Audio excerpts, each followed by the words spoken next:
আসসালামু আলাইকুম। আমি প্রথমে আপনাদের বলি আমাদের আজকে ৩টা ল হয়েছে, খুব গুরুত্বপূর্ণ সবগুলাই। প্রথম যেটা হয়েছে সীমানা নির্ধারণ সংক্রান্ত।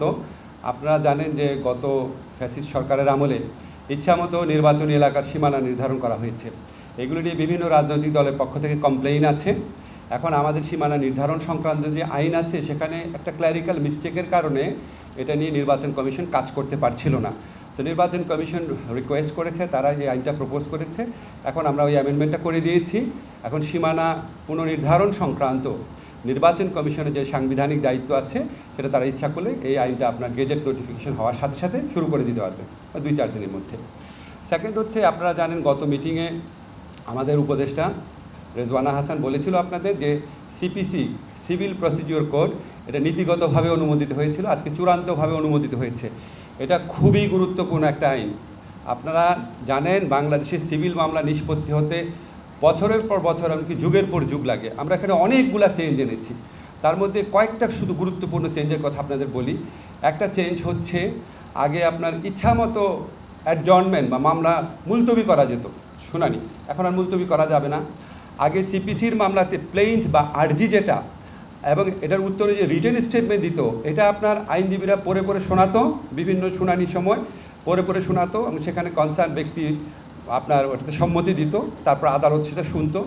এই শুধুমাত্র আর্জি আর রিটেন স্টেটমেন্ট এটা আদালতে মৌখিকভাবে উত্থাপন করতে করতে 2-3 বছর পর্যন্ত চলে যেত, এমন নজিরও আছে, কারণ অনেকদিন পর ডেট পড়তো।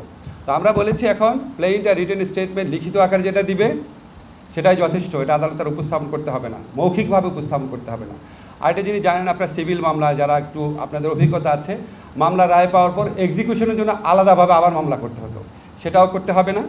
এবং আমরা প্রসেস সার্ভিংয়ের ক্ষেত্রে, সমন জারিটারির ক্ষেত্রে সেখানে আমরা অনেক সহজসাধ্য পদ্ধতি উদ্ভাবন করেছি।